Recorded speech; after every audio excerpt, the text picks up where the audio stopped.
How to delete WeChat Moments.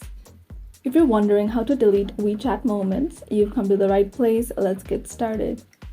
So the first thing you want to do is go ahead and open WeChat. So if you look at the bottom row, you'll see where it says Me at the right corner. So go ahead and click on that. So at the second option, you'll see it says My Post. So click on it. So these are where your moments will be uploaded. So if you want to delete your moments, go ahead and click on the moment that you want to delete. So I'll just click on this. So at the very top right corner, you'll see 3 dots. So click on that. So at the very bottom, you'll see where it says delete. So click on delete and it says delete this photo. So go ahead and click OK. You can see that your WeChat moment has been deleted.